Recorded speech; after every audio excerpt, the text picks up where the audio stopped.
en ce 9 janvier, nous célébrons la journée mondiale de la Corse.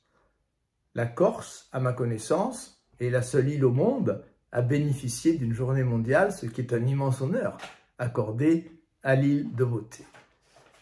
Mon philosophe préféré, Friedrich Nietzsche, s'est exprimé ainsi en 1881 dans Aurore. Je le cite. « Un corps se tient pour immoral de mendier et non de vivre en bandit.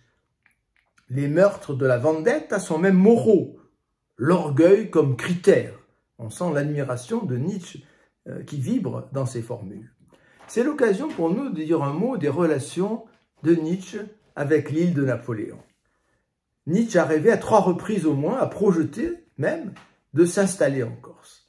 La première fois, c'est en 1882, alors qu'il séjourne à Nice, comme il le fera tous les hivers suivants.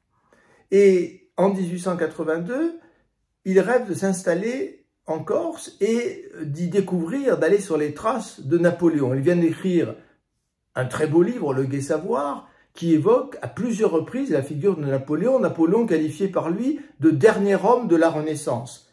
Quand on sait l'admiration inconditionnelle de Nietzsche à l'égard de la Renaissance, on mesure la force de cette locution. La seconde fois, c'est en 1885.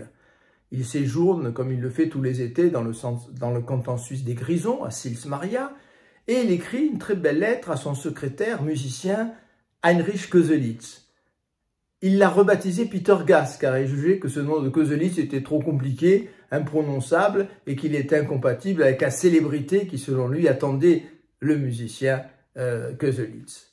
Dans cette lettre, il encourage Köselitz à écrire un opéra sur le thème de la vendette, et il projette de s'installer en Corse avec Peter Gast pour étudier ce thème de la vendette qu'il a découvert en lisant en particulier l'œuvre de Prosper Mérimée, et plus particulièrement encore cette œuvre somptueuse qui est Colomba. Et puis la dernière fois, c'est en février, très exactement 1888. C'est là un projet très précis. Nietzsche propose à Peter Gast d'aller s'installer pendant plusieurs années, 5 ans au moins, à Corté. Alors pourquoi Corté, me direz-vous? 2 raisons à cela. La première, c'est que c'est à Corté que Napoléon a été conçu. Et Nietzsche considère plus importante cette conception que sa naissance à Ajaccio. Désolé pour mes amis ajacciens. Et la seconde raison, c'est que Corté, c'est la ville dans laquelle Pasquale Paoli, le célébrissime Pasquale Paoli, a été promu en 1794 Babbo di Patria, père de la patrie. Paoli est pour Nietzsche, je le cite, l'homme le plus accompli du XVIIIe siècle. C'est une louange extraordinaire dont on mesure mal comment Nietzsche est parvenu à la prononcer en ces termes. Et donc il s'agit de s'installer à Corté pour plusieurs années.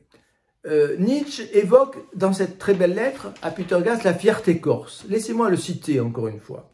« Nous trouverions notre compte à la grande modestie des coutumes corses, à la simplicité des mœurs, et comme on y serait loin de la modernité. Peut-être l'âme s'épure-t-elle et se fortifie-t-elle là-bas, peut-être devient-elle plus fière.